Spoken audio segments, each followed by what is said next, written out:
ꯑꯄꯨꯟꯕ ꯅꯨꯄꯤ ꯀꯥꯡꯂꯨꯞ ꯁꯥꯄꯝ ꯃꯌꯥꯏ ꯂꯩꯀꯥꯏ ꯃꯩꯔꯥ ꯄꯥꯏꯕꯤꯒꯤ ꯃꯥꯏꯀꯩꯗꯒꯤ ꯀꯔꯤꯒꯨꯝꯕ ꯑꯃꯇꯪ ꯈꯪꯍꯟꯖꯔꯤ ꯑꯄꯨꯟꯕ ꯅꯨꯄꯤ ꯀꯥꯡꯂꯨꯞ ꯁꯥꯄꯝ ꯃꯌꯥꯏ ꯂꯩꯀꯥꯏ ꯃꯩꯔꯥ ꯄꯥꯏꯕꯤ ꯀꯥꯡꯂꯨꯞꯅ ꯀꯣꯟꯕ ꯃꯐꯝ ꯑꯁꯤꯗ ꯇꯦꯟꯗꯔ ꯂꯣꯇꯔꯤ ꯑꯃꯗꯤ ꯃꯥꯏꯀ꯭ꯔꯣ ꯐꯥꯏꯅꯥꯟꯁ ꯂꯣꯏꯅꯅ ꯊꯥꯒꯤ ꯁꯦꯟꯗꯣꯏ ꯑꯁꯤꯅꯆꯤꯡꯕ ꯀꯌꯥ ꯑꯁꯤ ꯀꯣꯚꯤꯗ-19ꯅ ꯃꯔꯝ ꯑꯣꯏꯔꯒ ꯖꯅꯋꯥꯔꯤ 2021 ꯐꯥꯎꯕ ꯂꯦꯞꯄꯤꯅꯕ ꯃꯔꯤ ꯂꯩꯅꯕꯁꯤꯡꯗ ꯈꯪꯍꯟꯖꯔꯤ ꯃꯁꯤꯒꯤ ꯃꯔꯝꯗꯤ ꯂꯝꯗꯝ ꯑꯁꯤꯗ ꯂꯩꯔꯤꯕ ꯃꯤꯌꯥꯝ ꯄꯨꯝꯅꯃꯛ ꯑꯁꯤ ꯅꯣꯡꯃꯒꯤ ꯁꯨꯔꯒ ꯆꯥꯕ ꯑꯌꯥꯝꯕ ꯑꯣꯏꯕꯅ ꯍꯧꯖꯤꯛ ꯑꯁꯨꯛꯀꯤ ꯃꯇꯤꯛ ꯋꯥꯅꯕ ꯍꯥꯏꯕꯗꯨ ꯑꯣꯏꯔꯦ ꯃꯁꯤꯅ ꯊꯥꯒꯤ ꯁꯦꯟꯈꯥꯏ ꯇꯦꯟꯗꯔ ꯂꯣꯇꯔꯤ ꯃꯥꯏꯀ꯭ꯔꯣ ꯐꯥꯏꯅꯥꯟꯁꯀꯤ ꯅꯣꯡꯃꯒꯤ ꯈꯣꯝꯕ ꯁꯦꯟꯐꯝ ꯑꯃꯗꯤ ꯇꯣꯉꯥꯟ-ꯇꯣꯉꯥꯟꯕ ꯁꯦꯟꯗꯣꯏ ꯍꯨꯟꯕꯅꯆꯤꯡꯕ ꯑꯁꯤ ꯑꯋꯥꯕ ꯑꯣꯏꯅꯔꯦ ꯃꯁꯤꯅ ꯃꯔꯝ ꯑꯣꯏꯗꯨꯅ ꯍꯥꯏꯔꯤꯕꯁꯤꯡ ꯑꯁꯤꯒ ꯃꯔꯤ ꯂꯩꯅꯔꯤꯕꯁꯤꯡꯅ ꯄ꯭ꯔꯖꯥꯒꯤꯗꯃꯛ ꯈꯟꯕꯤꯔꯒ ꯍꯥꯏꯔꯤꯕꯁꯤꯡ ꯑꯁꯤ ꯂꯦꯞꯄꯤꯅꯅꯕ ꯃꯔꯤ ꯂꯩꯅꯕꯁꯤꯡꯗ ꯅꯣꯜꯂꯨꯛꯆꯔꯤ ꯈꯪꯍꯟꯖꯔꯤꯕ ꯄ꯭ꯔꯁꯤꯗꯦꯟ ꯁꯥꯄꯝ ꯕꯂꯥꯂꯩꯃ ꯁꯦꯀ꯭ꯔꯦꯇꯔꯤ ꯁꯥꯄꯝ ꯔꯣꯃꯥ ꯗꯦꯕꯤ ꯑꯄꯨꯟꯕ ꯅꯨꯄꯤ ꯀꯥꯡꯂꯨꯞ ꯁꯥꯄꯝ ꯃꯌꯥꯏ ꯂꯩꯀꯥꯏ ꯃꯩꯔꯥ ꯄꯥꯏꯕꯤ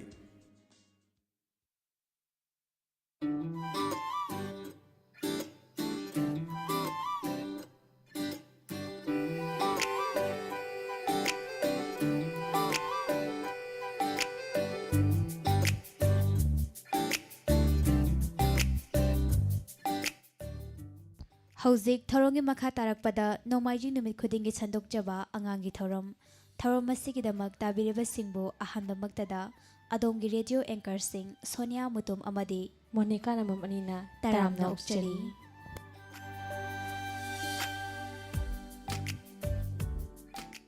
ꯑꯗꯨꯗꯤ ꯁꯣꯅꯤꯌꯥ ꯉꯁꯤꯒꯤ ꯑꯩꯈꯣꯏꯒꯤ ꯑꯉꯥꯡꯒꯤ ꯊꯧꯔꯝ ꯑꯁꯤꯗ ꯁꯤꯖꯤꯟꯅꯖꯔꯤꯕ ꯑꯩꯈꯣꯏꯒꯤ ꯃꯣꯕꯥꯏꯜ ꯅꯝꯕꯔ ꯑꯁꯤ ꯁꯣꯅꯤꯌꯥꯅ ꯃꯌꯥꯝꯗ ꯑꯝꯇ ꯈꯪꯍꯟꯕꯤꯌꯨ ꯅꯤꯡꯁꯤꯡꯖꯒꯦ 7630944377 ꯑꯃꯨꯛꯇꯪ ꯍꯟꯅ ꯅꯤꯡꯁꯤꯡꯖꯔꯤ 7630944377 ꯍꯥꯏꯔꯤꯕ ꯅꯝꯕꯔ ꯑꯁꯤꯗ ꯀꯣꯜ ꯇꯧꯕꯤꯔꯛꯇꯨꯅ ꯑꯗꯣꯝꯒꯤ ꯏꯆꯥꯁꯤꯡꯒꯤ ꯂꯩꯔꯤꯕ ꯇꯦꯂꯦꯟꯠꯁꯤꯡ ꯃꯌꯥꯝꯗ ꯎꯠꯊꯣꯛꯍꯟꯕꯤꯌꯨ ꯍꯥꯏꯖꯔꯤ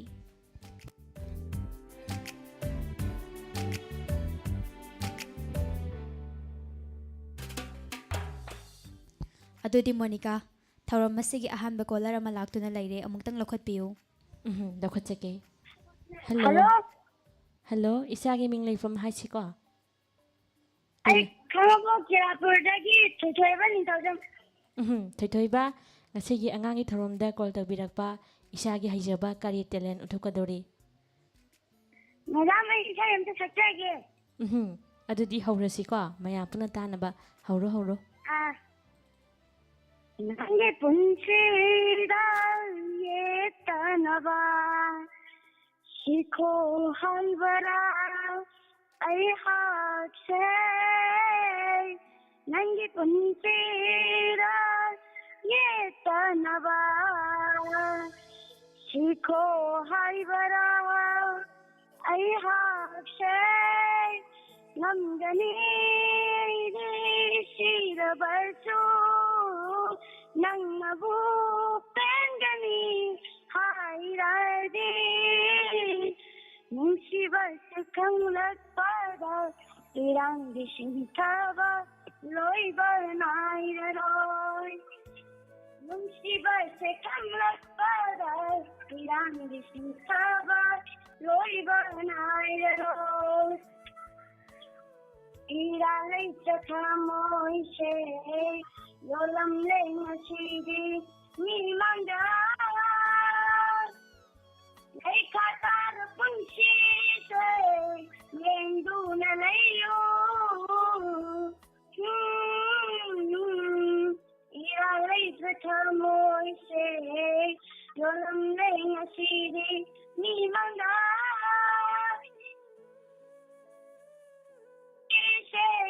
ꯂꯦꯡꯗꯨꯅ ꯂꯩꯌꯨ ꯅꯪꯒꯤ ꯅꯨꯡꯁꯤ ꯋꯥꯈꯜꯗ ꯉꯥꯎꯆꯠꯅꯕ ꯎꯔꯒ ꯅꯣꯛꯄ ꯉꯝꯕ ꯊꯃꯣꯏꯗꯣ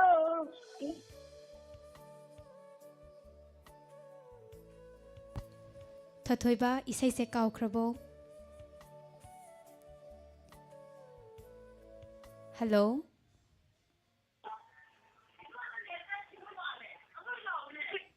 ꯃꯣꯅꯤꯀꯥ ꯂꯥꯏꯕꯛ ꯊꯤꯕꯅꯤ ꯍꯣꯏ ꯑꯩꯈꯣꯏꯒꯤ ꯑꯉꯥꯡꯁꯦ ꯏꯁꯩ ꯐꯖꯅꯃꯛ ꯁꯛꯑꯝꯃꯒ ꯑꯩꯈꯣꯏꯒꯤ ꯀꯥꯎꯈꯤꯕ ꯌꯥꯎꯕꯅ ꯃꯔꯝ ꯑꯣꯏꯔꯒ ꯑꯩꯈꯣꯏꯒꯤ ꯂꯥꯏꯟꯁꯦ ꯀꯛꯊꯠꯄꯤꯈ꯭ꯔꯦ ꯊꯥꯒꯠꯆꯔꯤ ꯑꯗꯨꯕꯨ ꯑꯩꯈꯣꯏ ꯑꯉꯥꯡ ꯃꯣꯏꯅ ꯇꯦꯂꯦꯟ ꯑꯗꯨꯃꯛ ꯂꯩꯕ ꯑꯉꯥꯡꯅꯤ ꯍꯥꯏꯖꯒꯦ ꯊꯣꯏꯊꯣꯏꯕꯅ ꯀꯤꯗꯅꯀꯣ ꯑꯩꯈꯣꯏꯒꯤ ꯏꯁꯩ ꯁꯛꯄꯤꯔꯝꯕ ꯊꯥꯒꯠꯄ ꯐꯣꯡꯗꯣꯛꯆꯔꯤ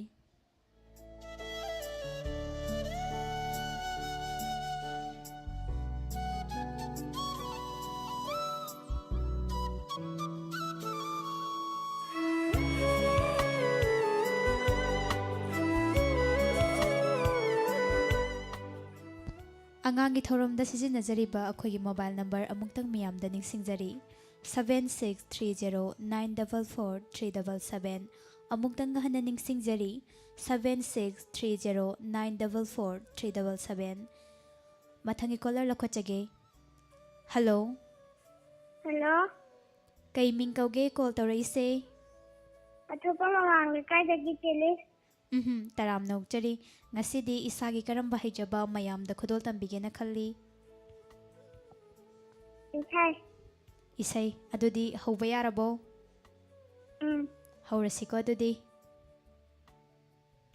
I'm sorry but don't wanna talk. I need a moment for I go. It's nothing personal. I draw the line. They don't need to see me cry, 'cause even if they understand, they don't understand. But then when I finish and over my business and ready to save the world, I'm taking a military, making a this can be everyone's favorite girl.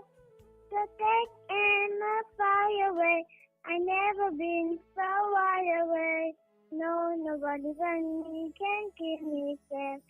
I'm on my way. The blood moon is on the rise. The fire burning in my eyes. No, nobody but me can keep me safe. I'm on my way. Thank you, madam. ꯌꯥꯝ ꯐꯖꯈ꯭ꯔꯦ On My Way ꯍꯥꯏꯔꯤꯕ ꯏꯁꯩꯁꯦ ꯌꯥꯝꯅ ꯐꯖꯅ ꯉꯪꯊꯣꯔꯛꯑꯦ ꯀꯅꯥꯅ ꯇꯥꯛꯄꯤꯔꯤꯅꯣ ꯏꯁꯩꯁꯦ Isana hejata. ꯑꯗꯣ ꯀ꯭ꯂꯥꯁꯇꯤ ꯀꯌꯥ ꯀꯥꯔꯤꯒꯦ 3. 3 ꯂꯥꯏꯔꯤꯛꯁꯤ ꯌꯥꯝ ꯍꯩꯔꯝꯒꯗꯕ ꯃꯥꯜꯂꯤ ꯔꯣꯜ ꯅꯝꯕꯔ ꯀꯌꯥꯅꯣ 10. ꯑꯗꯨꯗꯤ ꯂꯥꯏꯔꯤꯛꯁꯨ ꯀꯟꯅ ꯄꯥꯁꯤ ꯏꯁꯩꯁꯨ ꯁꯛꯁꯤ ꯃꯊꯪꯒꯤ ꯅꯣꯡꯃꯥꯏꯖꯤꯡ ꯅꯨꯃꯤꯠꯀꯤ ꯑꯉꯥꯡꯒꯤ ꯊꯧꯔꯝ ꯑꯃꯗ ꯏꯁꯥꯒꯤ ꯍꯩꯖꯕ ꯇꯦꯂꯦꯟꯒ ꯑꯃꯨꯛ ꯊꯦꯡꯅꯁꯤꯀꯣ ꯍꯧꯖꯤꯛꯀꯤ ꯑꯣꯏꯅꯗꯤ ꯑꯇꯣꯞꯄ ꯀꯣꯂꯔ ꯑꯃꯗ ꯑꯃꯨꯛ ꯈꯨꯗꯣꯡꯆꯥꯕ ꯄꯤꯃꯤꯟꯅꯁꯤ Thank you, madam. Welcome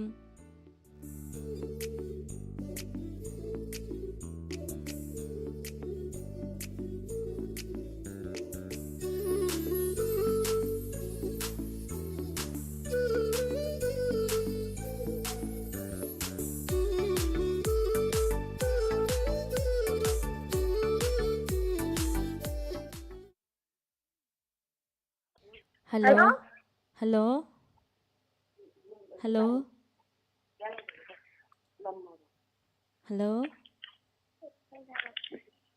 Isagi ming Hello. laifam Isagi ming Hello. laifam Tari Isagi ming laifam haisiko Sorokhabam Edja kami. Kay lamdagino Hogoagay mayabam dayin. Oh adudi ngasigi tharamsida saru yarakpa Isagi haijaba karamba talent uthokadori Hey, I'm just here. adudi haurasiko hauro Ima yingose. No wawa. Dada yingose. Magana ke ibani sanasi ke yihi tawonsi. Dada nang sabiyo ay sabiyo. Ji dawi sansi. Ji sansi. Wajahi madam. Yam phajana sareng si thire ado kanala tambige sareng sibo School. Class 3 karige Class 2. Laksu kana pasi ko laksu pasi sareng su thisi adudi mathangi cooler amada mo Dada am kapahai jarage. Hello? Hello kay ming kauge Ay wagay madam mo tension. Isagi haijaba kari uthokadori Ha? Isagi haijaba karamba talent uthokadori Sai am to thikage. adudi haurusiko hauro Chawai. Oh. Sawai kaubi siroli sawai pujari ni deputi pujare lauti hizai ramdi tumti hara lai simu muai go lai sawai o nuai na bu lai ramu lau na hanau surake. Thank you, madam. ꯌꯥꯝ ꯐꯖꯅꯁꯨ ꯊꯤꯗꯣꯔꯦ ꯑꯗꯨꯗꯤ class ꯀꯌꯥ ꯀꯥꯔꯤꯒꯦ Class 3. ꯂꯥꯏꯔꯤꯛꯁꯨ ꯀꯟꯅ ꯄꯥꯁꯤꯀꯣ ꯁꯩꯔꯦꯡ ꯁꯨꯇꯤꯁꯤ ꯂꯥꯏꯔꯤꯛꯁꯨ ꯄꯥꯁꯤ ꯑꯗꯨꯒ ꯕꯕꯥ ꯍꯣꯏ ꯃꯃꯥ ꯍꯣꯏ ꯕꯣꯕꯣ ꯍꯣꯏꯅ ꯍꯥꯏꯕꯗꯁꯨ ꯂꯝ ꯍꯤꯡꯒꯨꯝꯁꯤ ꯃꯈꯣꯏꯅ ꯍꯥꯏꯕ ꯑꯗꯨꯃꯛ ꯂꯥꯏꯔꯤꯛ ꯄꯥꯎ ꯍꯥꯏꯕ ꯃꯇꯝꯗ ꯏꯟꯁꯤꯀꯣ ꯑꯗꯨꯗꯤ ꯃꯊꯪꯒꯤ ꯀꯣꯂꯔ ꯑꯃꯗ ꯑꯃꯨꯛ ꯈꯨꯗꯣꯡꯆꯥꯕ ꯄꯤꯖꯔꯤ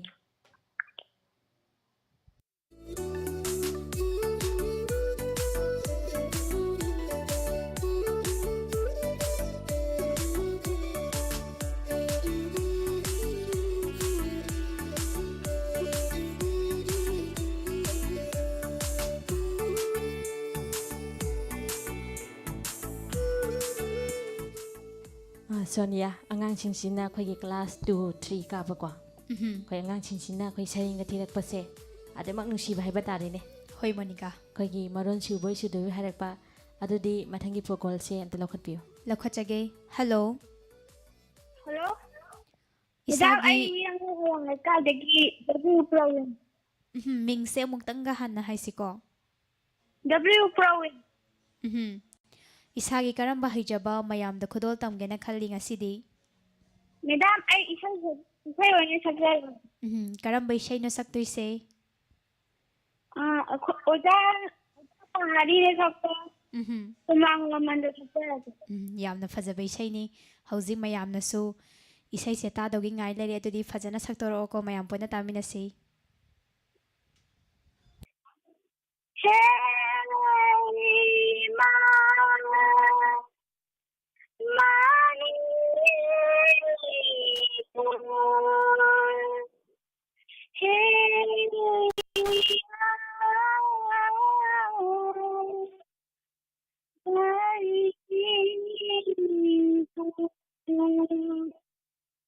Kung naman singamoy ng ninong si Toby na nauyo na kung kaudamoy ng ninong si Toby na Tinda sa bunga singkong pagtapundula lungkong bada Tinda sa bunga singkong pagtapundula lungkong bada Laway ko yes Sang labing kupakuro Kuya bini ko lang Singang mo'y hindi si Chowie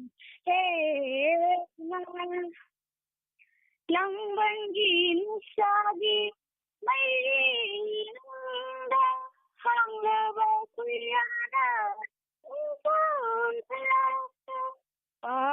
Adinanda Padula imasi Tepasing Yorak pawarabo Sunaman Sinamoy ng Meaning sinsabi Wakindi undi Saya ku kang boleh para bersama mendarati pada waraku macam saja jawabi lupa pada nasab uiwi yang lepas malamariku ladung padu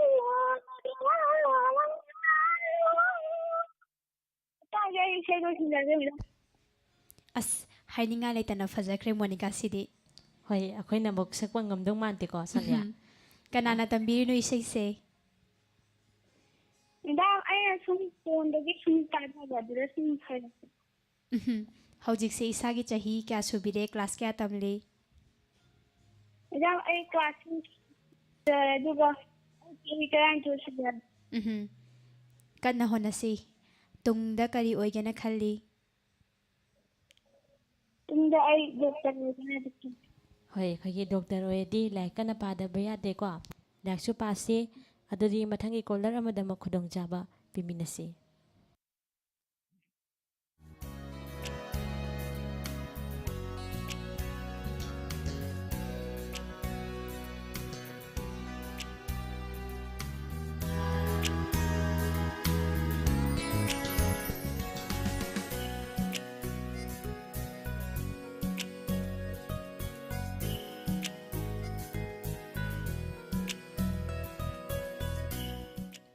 Sandokchariba angangi thoram asida sijanajariba akhoi mobile number 7630944377 haiba number asida call tawbiraktuna isa gi isa singbu talent athopi namak khudong chaba do labiyo. Hello. Hello. Hello isa gi ming leifam. Isa gi ming leifam haisi ko. Kailamdagi no. Yang lamdagi ming na kay kauge.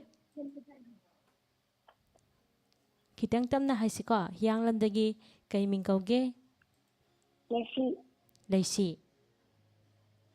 Ming siya na fazay ado isagi haijaba kari utokadori. Siyenta. Ado di haurasi ko. Hauro.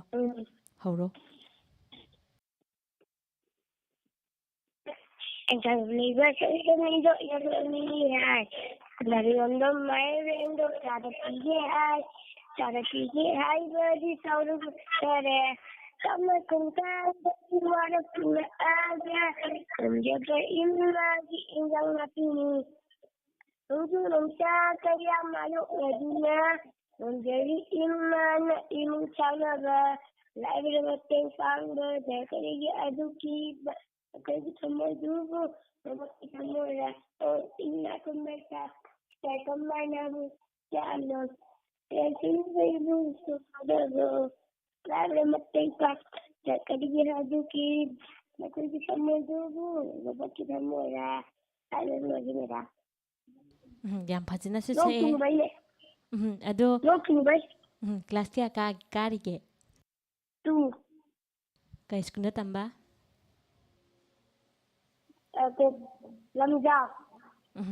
Lok tunga su ado mo fazana ishe chisay ko yamna telen layna adudi mathangi angangi thoram namit amada mo thengnarasi hojiki oinadi atopa caller amada mo khudong chaba piminasi.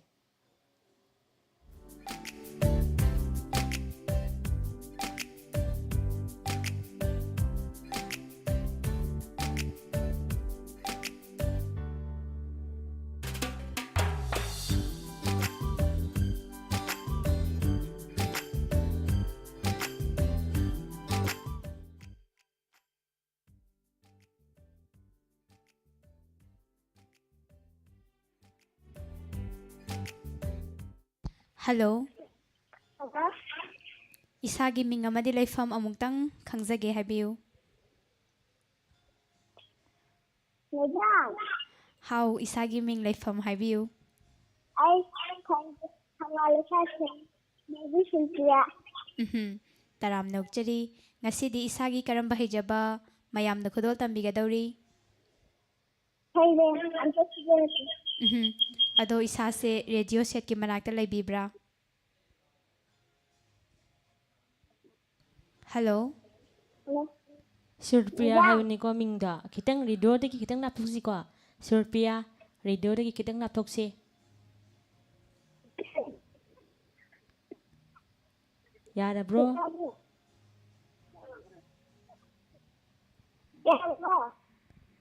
Ado di Surpriya gi haijaba karamba talent utokadori. Hello. I Hoy ado di haurasi ko. Matau tangani. Aidi sayangani matau tangani. Akwai matau tangani. Sudana bagasada. Rutundu matau tangani. Sunara tangani. Matau tangani. Namna udana nishida tangani. Tangani. Sarvi inhal tangani. Tangani matau tangani. Ini jana matau tangani. Sudah matau tangani. Makanya jangan Maling din matau tangani. Sila tau bakay tangani. Ito din matau tangani. Lepa ito sa simba. Sila din matau tangani. Puling ang din matau tangani. Tata tata ini haraba. Ito ang din matau tangani.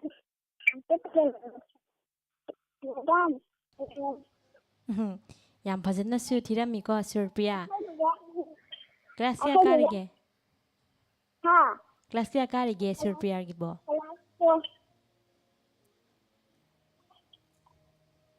Hello.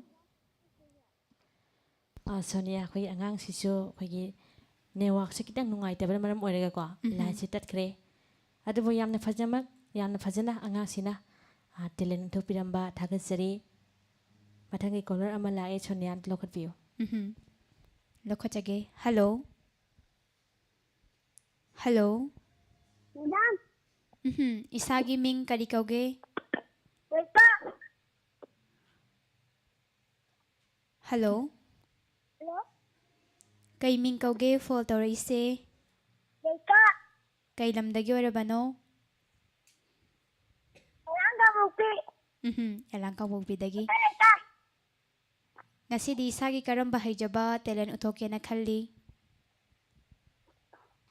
Tuan. Rhymes adudi hauba yare ko. Haursi.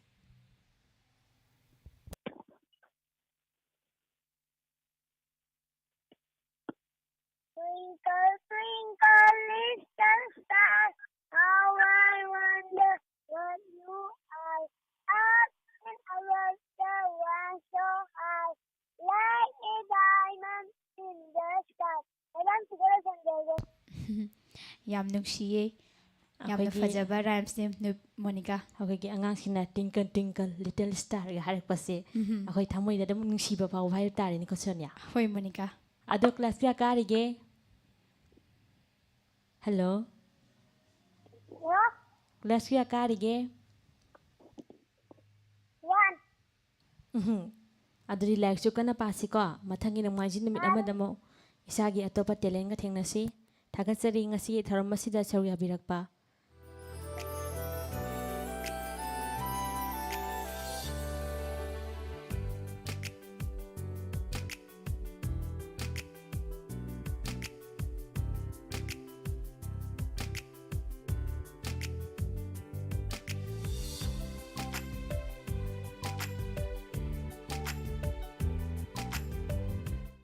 Adudi Monica mathangi call lokhat piu. Dakhachage. Hello. Hello. Laibak thi bani hoi caller se lakhosare debo line na sitana jakidre ngasi tharam sida sijana jariba akoi mobile number 7630944377 hariba number asida call tabiraktuna isa isagi isa singna laiba talent adumak uthok piba yagani. Hello. Hello. Hello. Kay lamdagi no? Wangping. Kay ming kauge? Pensia.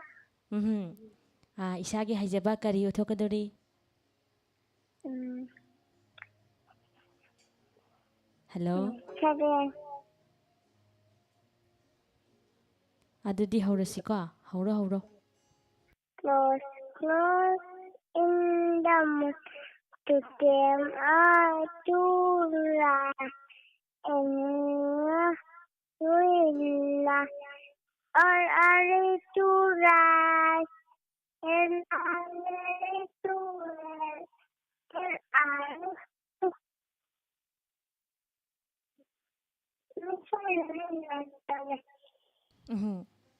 Kelas dia adik-adik? Nasari. Nasari. Oh Sonia, nasari ka bangang ni ko ako'y call tawag isa. Ado rhyme sibo kanana takpige. ꯕꯕꯥꯅ ꯇꯥꯛꯄꯤꯕ꯭ꯔꯥ ꯃꯃꯥꯅ ꯇꯥꯛꯄꯤꯕ꯭ꯔꯥ ꯀꯅꯥꯅ ꯇꯥꯛꯄꯤꯕꯅꯣ Mama. ꯑꯗꯨꯗꯤ ꯃꯃꯥꯅ ꯍꯥꯏꯕ ꯕꯕꯥꯅ ꯍꯥꯏꯕ ꯕꯣꯕꯣꯛꯅ ꯍꯥꯏꯕ ꯂꯟꯍꯦꯡꯉꯨꯁꯤꯀꯣ ꯃꯈꯣꯏꯅ ꯂꯨꯅ ꯇꯧꯕꯤꯕꯒꯤ ꯃꯇꯨꯡ ꯏꯟꯅ ꯅꯪꯁꯨ ꯕꯕꯥ ꯍꯣꯏ ꯃꯃꯥ ꯍꯣꯏꯅ ꯍꯥꯏꯕ ꯂꯟꯍꯦꯟꯗꯕꯤꯗ ꯑꯗꯨꯝ ꯂꯩꯁꯤ ꯑꯗꯨꯗꯤ ꯃꯊꯪꯒꯤ ꯑꯉꯥꯡꯒꯤ ꯊꯧꯔꯝ ꯑꯃꯗ ꯑꯃꯨꯛ ꯊꯦꯡꯅꯔꯁꯤ ꯑꯗꯨꯗꯤ ꯃꯊꯪꯒꯤ ꯀꯣꯂꯔ ꯑꯃꯗ ꯑꯃꯨꯛ ꯈꯨꯗꯣꯡꯆꯥꯕ ꯄꯤꯖꯔꯤ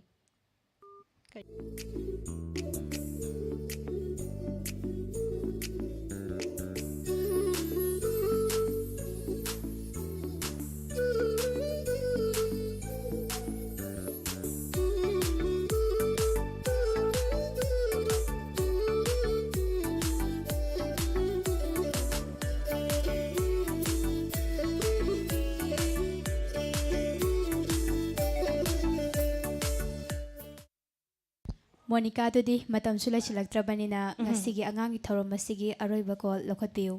ꯍꯣꯏ ꯉꯁꯤꯒꯤ ꯑꯉꯥꯡꯒꯤ ꯊꯧꯔꯝꯒꯤ ꯑꯔꯣꯏꯕ ꯐꯣꯟ ꯀꯣꯜ ꯂꯧꯈꯠꯆꯔꯤ ꯍꯜꯂꯣ ꯍꯜꯂꯣ Hello? ꯏꯁꯥꯒꯤ ꯃꯤꯡ ꯂꯩꯐꯝ ꯍꯥꯏꯁꯤꯀꯣ ꯀꯩ ꯂꯝꯗꯒꯤꯅꯣ Hayrokdagi. ꯀꯩ ꯃꯤꯡ ꯀꯧꯒꯦ Pari. ꯄꯥꯔꯤ ꯃꯤꯡꯁꯤ ꯌꯥꯝꯅ ꯐꯖꯩ ꯑꯗꯣ ꯏꯁꯥꯒꯤ ꯍꯩꯖꯕ ꯀꯔꯤ ꯎꯠꯊꯣꯛꯀꯗꯧꯔꯤ Isay. ꯑꯗꯨꯗꯤ ꯍꯧꯔꯁꯤꯀꯣ ꯍꯧꯔꯣ Nakenta Yesu Yeninta Kalenta Yesu Nujutari Kalifa Nawasu Mamana Tenkare Lafumi Say Sabtu Nusira Kontare Ay Hangna Pia Tamoise Nana Karagale Sindi Doriva Ay Yongta Tamoise Nana Karagale Sindi Doriva Yening Takum Nongjuta Yening Takum Nongjuta Ahimsan Punduraga Yukti Malanga Wika Tuganda Semakala Male. Thank you. ꯌꯥꯝ ꯐꯖꯈ꯭ꯔꯦ ꯌꯥꯝ ꯐꯖꯅꯁꯨ ꯁꯛꯏꯀꯣ ꯏꯁꯩꯁꯦ ꯑꯗꯣ ꯀꯅꯥꯅ ꯇꯝꯕꯤꯔꯤꯅꯣ Zoom Sakwa TV. ꯑꯣ ꯑꯗꯨꯗꯤ ꯏꯁꯩ ꯁꯛꯄꯗꯔ ꯑꯇꯣꯞꯄ ꯇꯦꯂꯦꯟꯗꯤ ꯍꯩꯇꯕ꯭ꯔꯣ Taydi Tamakemu. ꯍꯣꯏ ꯍꯣꯏ ꯑꯗꯨꯗꯤ ꯃꯊꯪꯒꯤ ꯅꯣꯡꯃꯥꯏꯖꯤꯡ ꯅꯨꯃꯤꯠꯇ ꯑꯃꯨꯛ ꯊꯦꯡꯅꯔꯁꯤ ꯉꯁꯤꯒꯤ ꯑꯣꯏꯅꯗꯤ ꯊꯧꯔꯝ ꯑꯁꯤ ꯂꯣꯏꯁꯤꯟꯖꯅꯕꯒꯤ ꯑꯌꯥꯕꯁꯨ ꯂꯧꯖꯔꯤ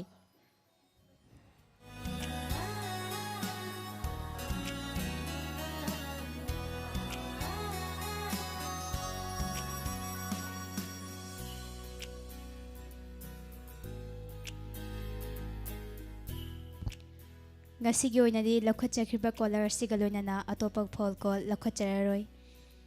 Mathangi nomaijing numita angang singi fajaraba talent singa amuk hana mayanga thengnasi. Wafam masiga loinana tabiriba singbo hauziki oinadi Sonia Mutum amadi Monica Ramam Anina Khurumjari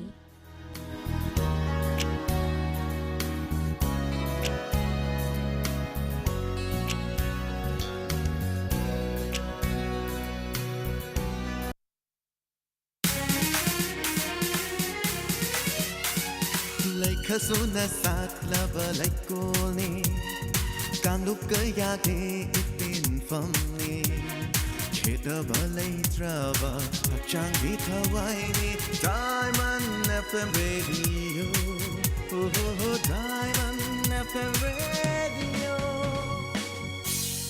91.2 Diamond Radio Channel.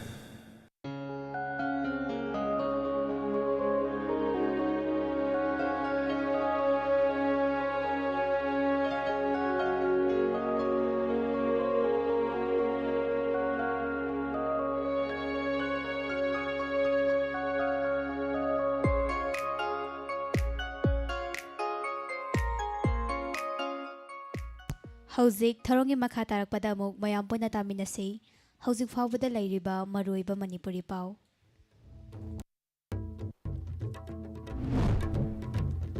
अहानबदा मरोइबा पाव मणिपुर के MLA हुमफुगी मनुंगदा MLA खरना ngaiha की अपिकपा वखलोल अमदी मासागे principal लेतबना MLA हाइबा वाहै असे joker ताहले हाइना सुगनु केंद्र के MLA के रंजन हाइक्रे मरक की मिखल गमरी लेनना Thoubal police ना combing operation चथबदा नोमय अनि फागतख्रे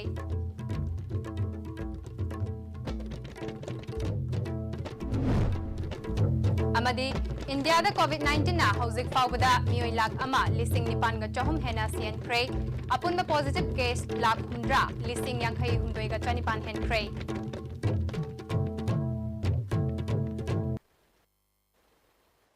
खुरमजरी आईसीबी की मणिपुरी पाव मीटिंग ताबिर बसिंगबो तराम नोकचरी हौजिक पाव संदोक न पिजरी मणिपुर की केंद्र हुंफु असिगे मनुंग दा लेरिबा MLA खरगी ngaiha की अपिकपा वखलोल अमदी मासागी प्रिंसिपल लेतबा असिना MLA हाइबा वाहै असे जोकर ताहले हाइना सुगनु केंद्र की MLA के रंजितना BJP दा लेरंबा कक्चिंग खुनौ म्युनिसिपल काउंसिल के वार्ड नंबर 7 की हानेगी काउंसिलर मयांग लामबम श्याम यावना पुन्ना मियोय कुंत्रा तरुक सुगनु केंद्र की MLA के रंजित की लमजिंग मखादा इंडियन नेशनल कांग्रेस ता यावरपगी मखोइबु तरामना ओकपगी थौरमदा हाइख्रे कक्चिंग खुनौ म्युनिसिपल काउंसिल के वार्ड नंबर 7 की हानेगी काउंसिलर M श्याम की युमदा पांगथोकपा थौरम अदुदा MLA रंजितना मखाताना हाइखिबदा मागी केंद्र की मियामना यादुना थागलकलबा MLA ओइरबसिंगना मसागी कानबा खरगी चोंथोक सोंसिल तौबा असिना मियाम की मिहुद ओइरिबा MLA अखोय मियाम की मांगदा इकाइबा फावरे मणिपुरदा PR लाहंदनबा हाइबसी कांग्रेस की खुतलै कांग्रेस नदी मणिपुरदा प्रेसिडेंट रूल PR थंबासी पामदे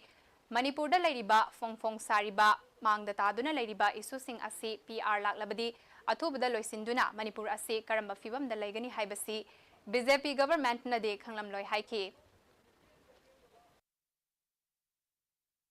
BJP की सेंटर द लेरिबा पार्टी सिना मणिपुर PR पामे PR से मरम चादना थमगदी BJP से हौगत ngमोइदोरे अदुना हुजिक लेरिबा मिनिस्टर सिंदोक सिंजिन की पेनबा अखोय कांग्रेस ना हौरकांदा पुंजन लगा सेम याबा मसिंग हेक तैरे तौरबदा नोंगामद PR लाकने PR लाकबा खोय कीदे हुजिक एनी टाइम वोट थेंदरसो आइसो केंद्र रेडी ले बट अखोयन कीरिस कराइद की माइनर डिलिमिटेशन से अखोय PR थमजंगरगदी प्रेसिडेंट रूल है डायरेक्ट सेंटर ना डील तौदोइने मदुदा माइनर डिलिमिटेशन जी लोशन गिदोरि एनएसएन आईएमएम सुं भारत सरकार की चाही कुनगनी थोय हमदोय चथरपत पीस टॉक्सिगी एग्रीमेंट साइन लोइग्रेना सिदी फोंगरे सिगुंबा मयाम सिना तोरकांद MLA हबसे पूरा जोकर तारे बंद की तामसे लाकलिबा नवंबर की तांग तरेता पांगथोकदौरिबा मरकी मिखलगे सेक्शन थौरांग लोखतपा ओइना थौबाल कमांडो ना नुपी पुलिस अमदी लिलोंग पुलिस के कांगबुगा लोइनना लिलोंग दाम मखा अमदी अतौखोंगी मफमसिंगदा थिबहुमगी थबक चथख्रे ngasi ayuk pung manga taramdai dagi pung tarit makai fauba yum marfuda changchangduna punna mioi chani yangkai operation chathaki mifami pundi yaukide operation atu da DBBL nongmai ani fagat pangam khre hairi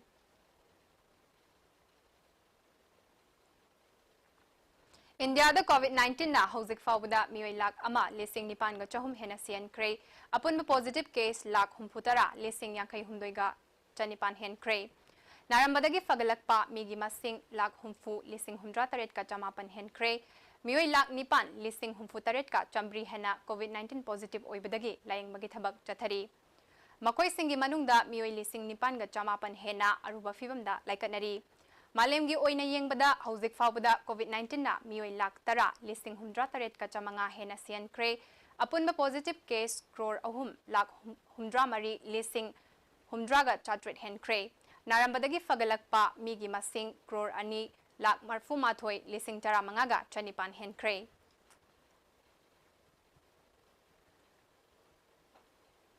Nupi macha singbu kanagumba singna otpi naibiba amadi namthabiba matamda nupi masa sing aduna masagi hak fangnenaba thoklaklaba matamda nupi nupa chapmanaba hak fangbang ngamgani haina social welfare ki director NG Utamna Fongdokre Ngasi Social Welfare Department na sinduna GM Hall da pangthokpa International Day of the Girls Child 2020 gi thoramda wafamasi director na Fongdokhibani thoramadu da Social Welfare ki Commissioner Hais Gyan Prakash Social Welfare ki Director NG Utamna athoiba Mithunglen Singh oikhi thoramga mari leinana chahi asigi August ki tang 15 dagi hauraga mathang chahi gi March ki tang 13 fauba ꯄꯥꯡꯊꯣꯛꯀꯗꯕ NASA ꯃꯨꯛꯇ ꯚꯥꯔꯠ ꯑꯚꯤꯌꯥꯟꯒꯤ ꯇꯣꯉꯥꯟ-ꯇꯣꯉꯥꯟꯕ online ꯀꯝꯄꯤꯇꯤꯁꯟꯗ ꯃꯀꯣꯛ ꯃꯊꯪ ꯇꯥꯔꯕꯁꯤꯡꯗ ꯃꯅꯥ-ꯃꯊꯨꯝꯁꯤꯡ ꯌꯦꯟꯊꯣꯛꯈꯤ꯫ ꯊꯧꯔꯝꯒ ꯃꯔꯤ ꯂꯩꯅꯅ NASA ꯃꯨꯛꯇ ꯚꯥꯔꯠ ꯑꯚꯤꯌꯥꯟꯒꯤ ꯀꯦꯝꯄꯦꯟꯒ ꯃꯔꯤ ꯂꯩꯅꯅ short video film ꯗ down ꯐꯣꯡꯈꯤ꯫ NG ꯎꯇꯝꯅ ꯃꯈꯥ ꯇꯥꯅ ꯐꯣꯡꯗꯣꯛꯈꯤꯕꯗ ꯉꯁꯤ ꯄꯥꯡꯊꯣꯛꯂꯤꯕ ꯊꯧꯔꯝ ꯑꯁꯤ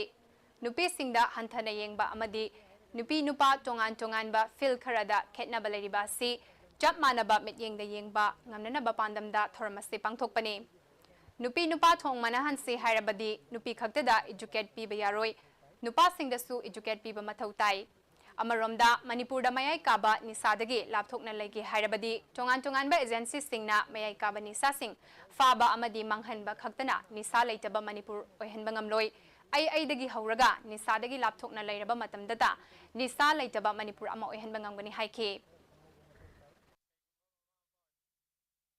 निशासी मुथक्के हैरगदी पुलिसना नार्कोटिक्सना ड्रग फारगा पोपी यांथलगा गंजा यांथलगा खतम ओइगदबा नते सा मुथक्के हैरगदी दगी हौरगा निशा सिजनदबा हौगलैबा आंगांजिंदा निशा सिजनदबा तंबीबा अमा मथौ ताई चाबीद्रगदी इमांगदा खिल्लगा जु थकपीद्रगदी निशादु कनानासु निशाजे पुथोमिनो सिगुंबा अखोइना डिमांड रिडक्शन लोंदसु चंजनबा अमा मथौ तारी सप्लाई रिडक्शन दा खतंग येंबा या अदुना ममा मपा ओइबसिंगनसु मचाजिंगसी निशा चाबा हौरामनी हाइबगी चिंगनबा सिम्टम करी सिग्नल लैगे ऐसे ngaliङैदा तङाइ फदना खरा खंगौबा मथौ ताई कैगुंबा ममा मपा ओइबसिंगसिना लैकाइ खंगिनी मरि मता खंगिनी अना लोसलुबा तारगदी लैना अजि हेंजनगिदना लायंबा वारकपा याई अदुना अखोइ पुन्ना खुसमनरगा मणिपुरसी निशा लैतबा अमदि नुपी नुपा थोंग मानबा समाज अमा सेमरसि हाइना मयामदा थम्जगे।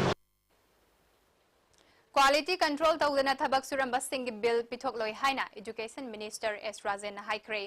ngarang education minister Rajenna Manipur gi leiriba tongan-tongan ba college singi fibam chatuna yengsinkhre khongchada da higher and technical education gi commissioner M Hare Krishna, education U gi director Dr Rangita Bali Waikhom, education engineering wing gi chief engineer K Sarat Singh yauna official kyana saruyaki minister Rajenna hauzik leiriba lenga ki college singi infrastructure sing ase peningai oide haiki state लेरिबा college school high school primary secondary लेरिबा मैम सिंसी फजना मपुंग फाना एकोइ education system दो मपुंग फाना तौबा दुगुंबा स्कूल सेकेंडरी कॉलेज ओहन्न पै कोइ कन्नो ओनगनि मरम कोविड लाखसिना मरम लरगा मणिपुर द लेरिबा छात्र सिंह अमदि ममा मपा सिंहना मपान द छात्र सिंसी लाइक तंबा थाबगी अकीबा फावो मैम सिंह तोइनना मणिपुर की पैसा मैम मपान लाइक तब कान लोब मैम से चतनबीदमत मणिपुर एजुकेशन सिस्टम से हंकी भारत सरकार न्यू एजुकेशन पॉलिसी पुथोरे मैम से मपुंग फाना इम्प्लीमेंट तौरकान अनौब साब याबना साब हाँ मैम से रिपेयरिंग तौसलगा स्कूल हाँ लेरब फिवमदी मसक खर थोना लेहनब पांडमदनी हौजिक पाउगी मरथना तेनबा ब्रेम तंगलोमिनसे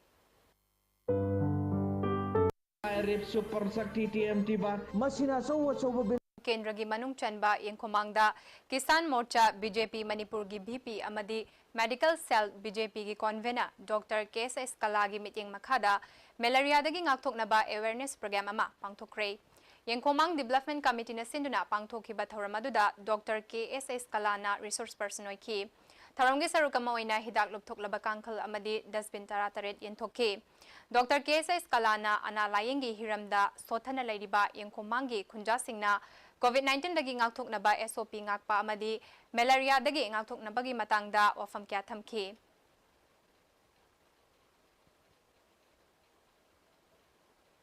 Tagal Industrial Estate laiba Silver Dew Package Drinking Water pothokliba Loktak Industries ki proprietor Gichandra Sarmana entrepreneur ama oina tawkhiba thabak thoram singbo sakhangduna Swadeshi Sanman gi mana pinanaba khalaklei Lilong Police na alada ga kutsam naduna chathaba drive ta drug lalun bani haiba mioi ani heroin number 4 gram taramathoi dasmik taret ka kona na fare Faraba mioi sing adudi Fama Elias Ichen chahi kunmari Lilong dam makhadagine atopa amana Inus Khan chahi kuntra taret kaikhu maning laikai dagine Lilong Police na makhui gi mathakta case malakhotkre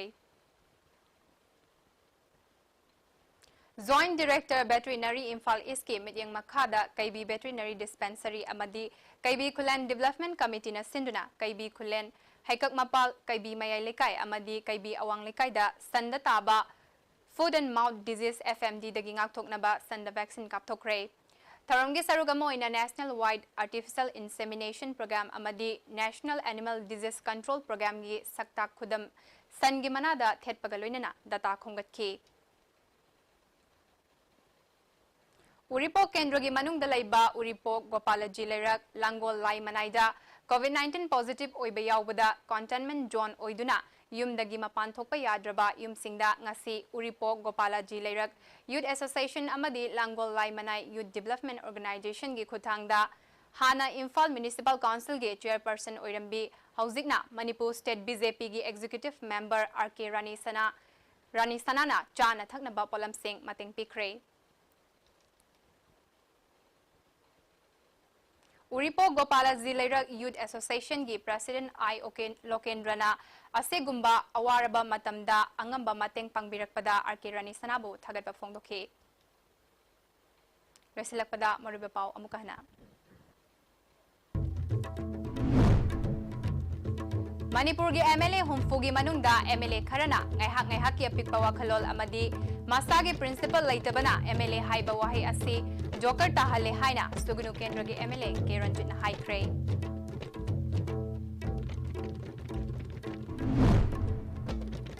Maraki Mikhal Gamari Lainana Thawal Police na combing operation Zathabada Nongmay Ani Fagatre.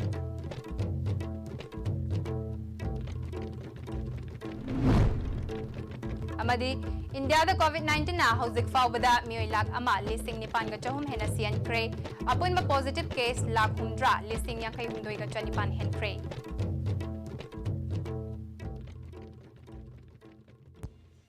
Hauzik tabi kre hauzik faubada layriba maroiba Manipuri pau.